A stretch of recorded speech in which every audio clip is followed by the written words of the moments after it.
Welcome back to the JoinTheTrades.com interview series, where we talk to tradespeople and learn more about successful career paths straight from the source. Today, my guest is Joe DeLong, a residential HVAC tech with 26 years of experience in the field. Joe, how'd you get started? Yeah, it's kind of a funny story. I was basically a 20-year-old kid, didn't really have any direction, wasn't sure what I wanted to do with my life. Yeah. Believe it or not, I mean, not all of us have been in this situation, but I was a high school dropout. My brother happened to be already working for an air conditioning company in the area, and he was in the sales department, and he said, "Hey, I can get you a job working on an install crew." And I said, "Okay, let's give it a shot." It was like $8 an hour, Right. and it was probably 60 hours a week, and it was in South Florida, so down in South Florida is 90 degrees, 90% humidity, and I had to go in an attic every day, so it wasn't the best work conditions, but I was hungry. I wanted to learn something new, so the very next week I got started working out on an install crew for a local air conditioning company in Naples, Florida. Okay. Okay. So you kind of just your brother was able to kind of like get you started, get the ball rolling for you. And my how times have changed, huh? $8 an hour. Yeah. Yeah. I'm pretty sure nobody's gonna go for an hourly rate that low nowadays. So, Right. but yeah, but yeah, no experience, none at all. And they basically stuck me with a lead installer, and I just started off. He was saying, "Hand me this, hand me that." Half the time, I didn't know what I was handing him or what I had to go find, and so yeah, zero experience and just learned. I didn't get any formal training. It was learning as I go, every day, every call, one at a time. Okay. So you had a bit of a mentor there to kind of start walking you through things. Absolutely. And had I not had that mentorship, would have made things very difficult. So, and what would your title have been at that point? Just apprentice? Is that what you would have been called, or Honestly, not even? I was called a helper. Okay. Yeah, Okay. glorified tool grabber. Sure.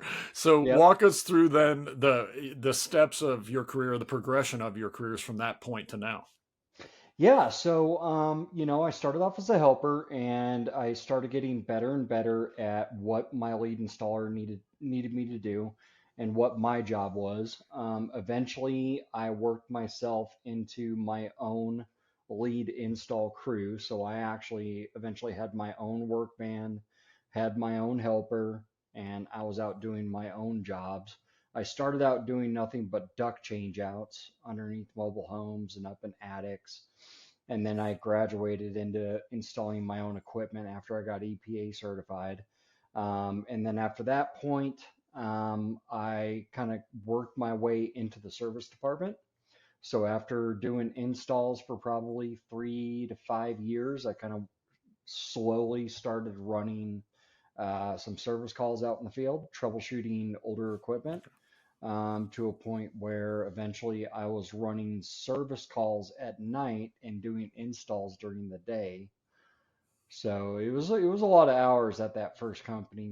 We were pretty much balls to the wall. It was just Okay. you were going full speed or you weren't going at all. So a lot of service calls, a lot of installs, a little bit of both, and then I'm originally from Denver, Colorado area. That's where I live now. It's where I was actually born and raised. And so after about 10 years in Florida, I decided I wanted to move back to Colorado. And I moved back out to Colorado in 2007 and met my wife, got married, had kids, bought a house, did that whole gig. And when I moved back to Colorado, I decided, well, let me try commercial HVAC. I didn't like commercial HVAC very much. It was a lot of heaving your tools up to a rooftop and going rooftop to rooftop to rooftop. You're out in the elements every day. Wasn't really just it just wasn't my favorite thing. I'm a people guy. I like to work with people. I like to establish relationships with customers, and Okay. Commercial is kind of the opposite. Commercial is great for people that don't really want to deal with people.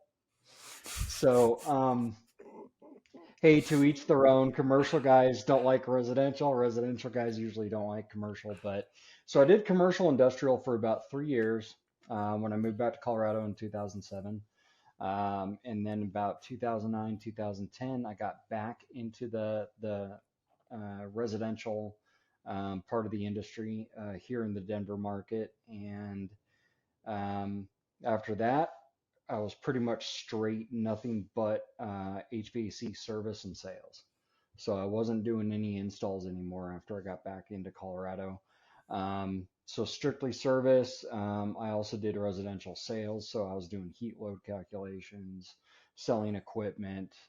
I also did a lot of training um, for service technicians. And then eventually I became a service manager.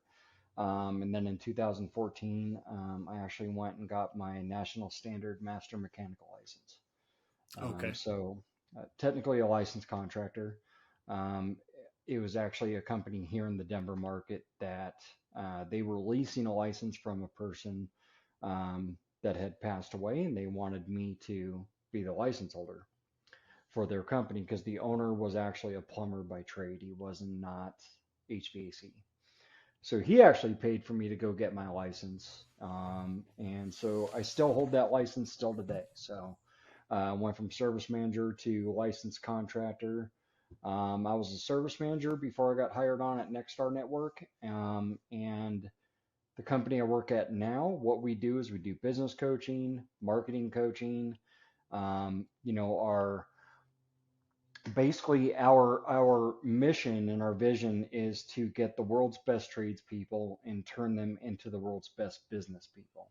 So we get licensed contractors from all over the country, and we help them get their companies that may be hurting and help them become profitable businesses. And my part at Nexstar Network is to teach the HVAC industry now, um, along with people.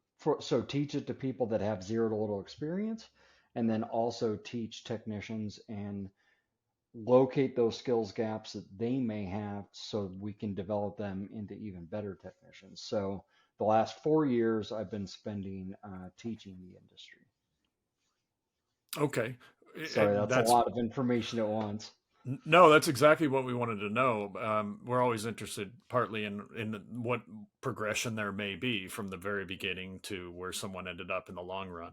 Certainly, we've talked to people that own their own private companies that are still out in the field, and then we're talking to you now, and you've become a trainer and a teacher.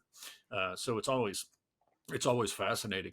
Let's go back a little bit in time to the beginning and give us an idea of what like a standard day would have been like when you Mhm. were in your first couple years, when you were still in the field. Okay. Yeah. So in my first couple of years, a typical day pretty much consisted of, arriving to the shop at anywhere between 7 and 8 a.m. in the morning. Before I had my own truck, I would arrive there typically before the lead installer got there. He would pull in, and part of my daily task was to clean out the back of the service truck from the day before. Usually it was from an install, clean that out, and then restock the vehicle with parts and supplies that we used from the day before. So I would have to go in the warehouse.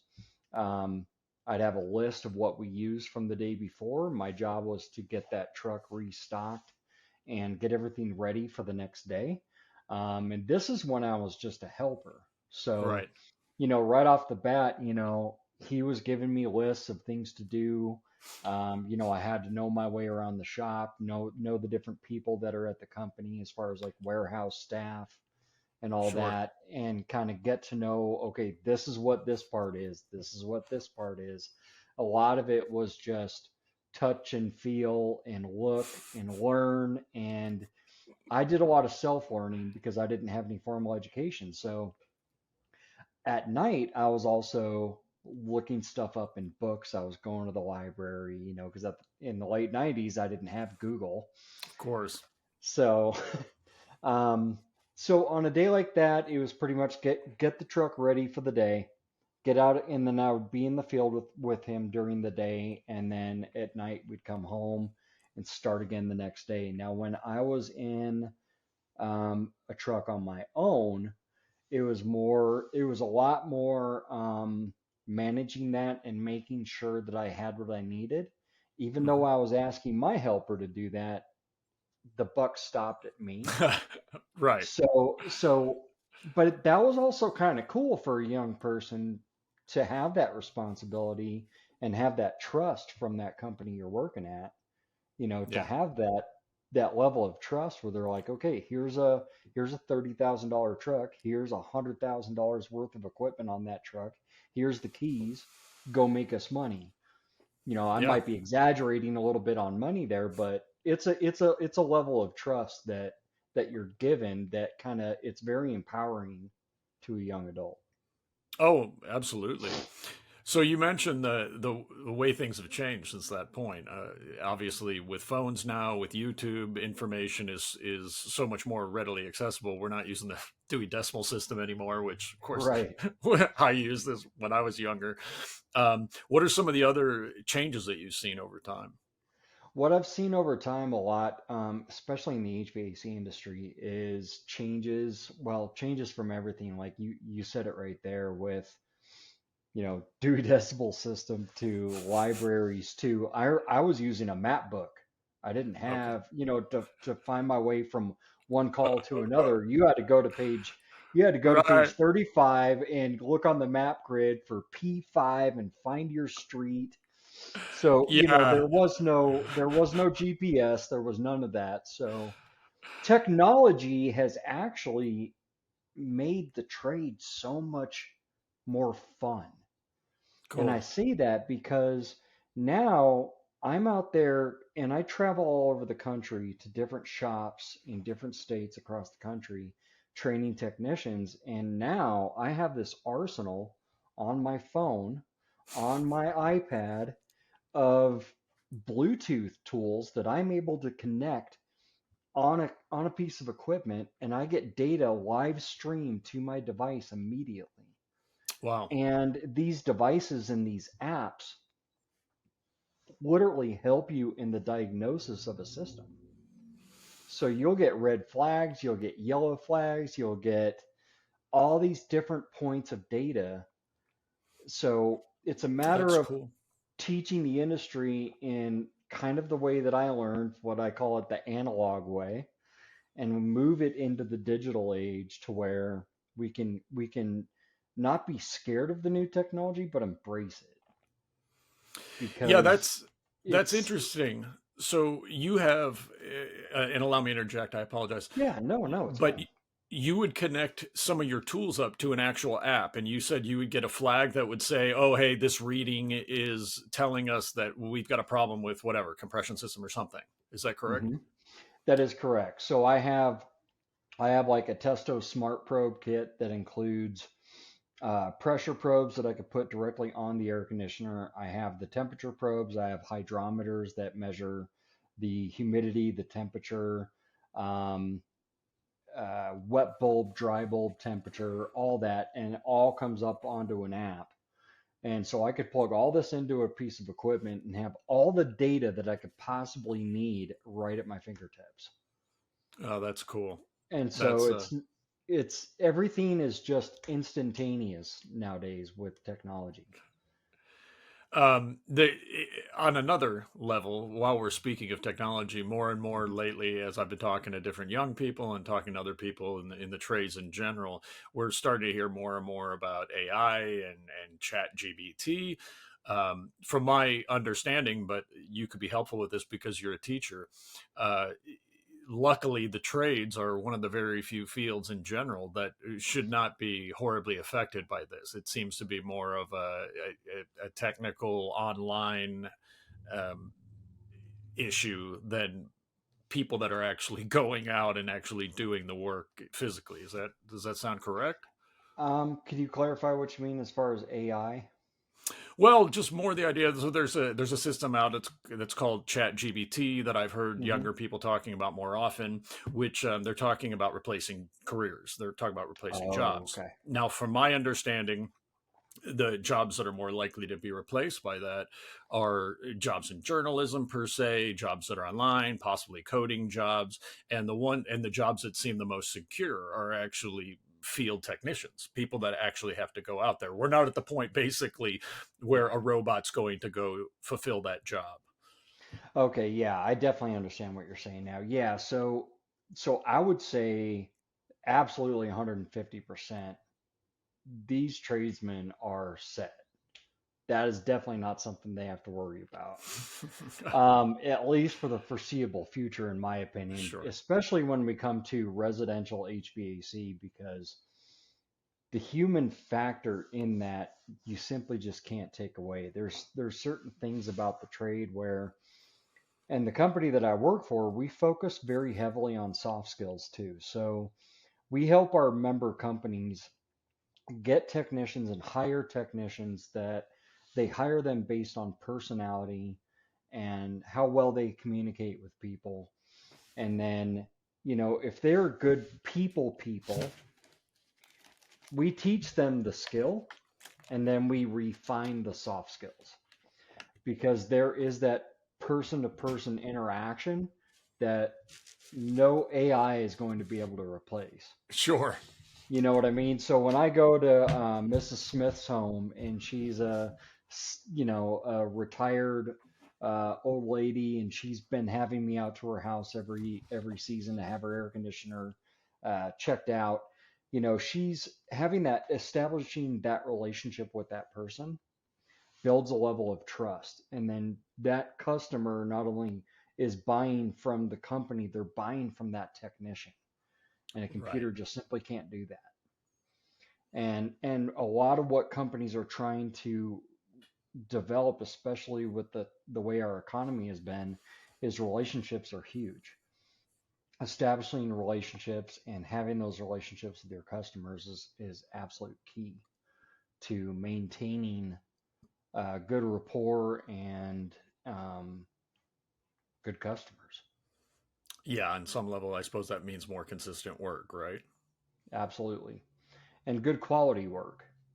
Yeah. So, and a lot of Interesting. technicians, at least in residential, they have to be able to give a customer options, educate them on those options, so that the homeowner can make the best decision for themselves. So trust is plays a huge part in this ultimately, Absolutely. and building those relationships. Hmm. Um, yeah, that makes sense. It certainly is going to be more comfortable as a layperson, not knowing what you're doing, if you have a good relationship and a trusting relationship with your tech and with the company in general. Yep. Absolutely. So, what are some of the pros and cons then of someone who would be in the field, not at your level, but let's say someone in their first few years? What do you remember from that time that you thought were pros and cons? What I definitely thought was a pro. I'll start with the pros. So to me, now at the time, $8 an hour in 1997 was pretty decent for somebody that had no experience. Yeah. So, but still, even today, I'm talking to companies and I'm finding out what those starting wages are, and they're pretty decent. Depending on, and I'm not going to speak for commercial because I don't do commercial, so I can't speak on that aspect. But the starting wages are very, very well. The other aspect to consider is the education expense. Most companies, at least in the residential um, part of the industry, most of these companies, you are going to be earning a wage while you learn a skill. Right. Okay, so you can look at, for instance, a very famous college is down the street from where I live, CU Boulder, Hmm. Colorado University in Boulder. I could not even imagine where they're at. I'm not going to actually quote prices, but tens of thousands of dollars to go there for 1 year. Right. And whereas in the skilled trades, I have already seen technicians come in with zero experience, be able to go to a company, learn while they're earning. So learn while you earn. And then I've seen technicians start, and within 5 to 8 years, they're making six figures a year, Yes. and they have zero student debt. Yeah, I'm always happy when someone brings that up, particularly someone like yourself who is clearly on a high level and is teaching this to people. We're trying to get across to people, that young people and anyone who may be looking even just for a career change, that there are really high paying opportunities Mhm. here. Well, and one of the biggest aspects, if I was talking to a potential student right now, is it really comes down to you. It comes down to you and how much you want to apply yourself. If you want to give it 150%, you're going to get 200% back. This industry has done so much for me. That's why when I had the opportunity to teach it and bring it back to the industry that gave me so much, I feel like it was what I had to do. Yeah, It's like what I felt like I had to do because it gave me so much. I was able to, when my wife became pregnant with my daughter, I was able to work at a residential company here in the metro area. Now, granted, it was a little tough. My wife, we decided it was going to be best for her to quit her job.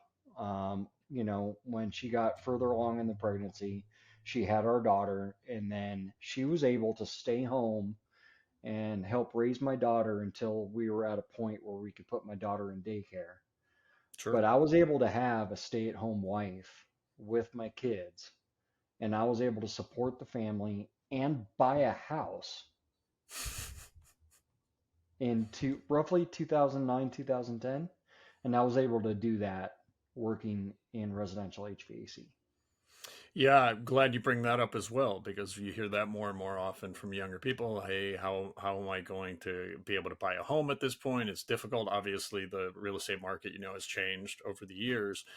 But if you do have a good enough career at the time, and if you are, within a few years' time pulling six figures, then it's a much more attainable goal, I think. Oh, absolutely. Now, 20 years ago, was I pulling six figures? No, but the times are different. Sure. So hitting six figures in this industry nowadays is extremely common. Right. You just have to be able to apply yourself. Now, what would you say are some of the attributes that someone would need or would want to have to make them best suited for this? So when it comes to the skilled trades, and when I say skilled trades, I'm referring to plumbing, HVAC, electrical. I think you have to have the want and the desire to work with your hands, to troubleshoot. Hmm. You definitely cannot be afraid of getting dirty. But believe it or not, I see a lot of women in the industry running circles around some of these guys. So Sure. there's a huge, huge amount of women out there joining, doing the exact same thing those guys are doing. So yeah, being eager to learn, number one. Number two, um, you know, sorry, I just have to think about this for a minute. So Oh no, take your time. yeah, so I mean, most of it is being willing to learn. I do think you have to have a somewhat of a mechanical aptitude. So, some of the stuff you have, if you're not the type of person that wants to get dirty or go into a crawl space or go into an attic, yeah, skilled trades probably isn't for you. But if you're not afraid of getting dirty, you're not afraid of learning. Um, if you like working with your hands, if you like figuring out problems and troubleshooting in general, the trades are going to be awesome, an awesome choice for you. And that goes along with the same people that, we've been seeing a huge influx in the trades of people from the pandemic that wanted a change in career. And we've seen people that were waiters, waitresses, cooks, um, Uber drivers. I mean, you name it. people from all across the different industries moving to the skilled trades because they can learn it without spending hundreds of thousands of dollars in college tuition, For sure. and they get to learn a skill while they're making money, and the sky's the limit when it comes to income.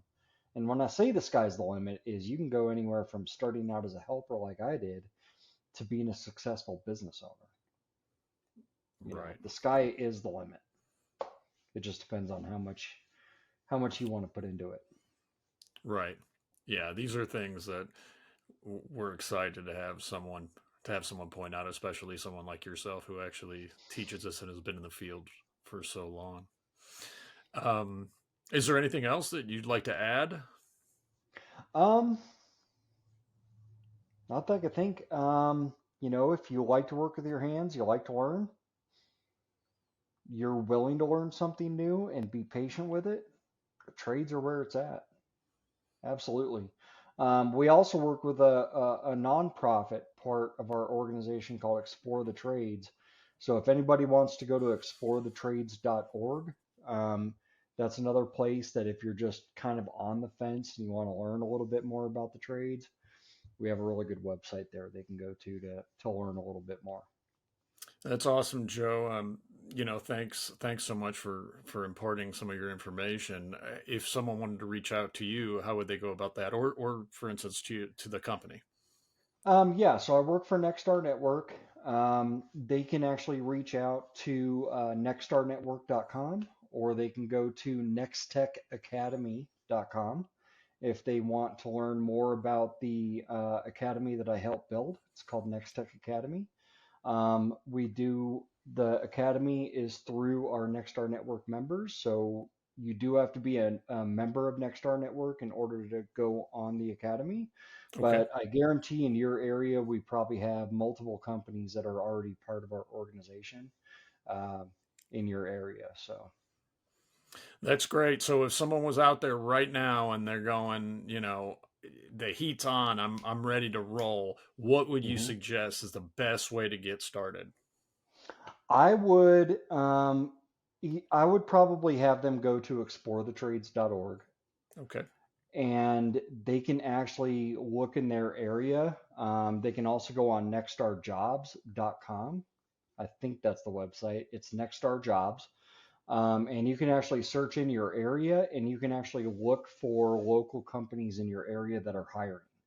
And even if you didn't go through that avenue, I would just reach out to a HVAC plumbing or electrical company, give them a call, say, hey, I'm looking for a trade, I'm looking to learn, and I want a job. I guarantee you, if you called five of those companies, you're going to find one that's willing to hire you. Cool. Very cool. Thank you so much for your expertise, brother. Absolutely. And thanks for giving back too. That's really awesome. Yeah, I'll continue to do that the rest of my career. Thanks, man. Take it easy, You Joe. bet. Thank you. We'll see you all next time, guys. Check out jointhetrades.com.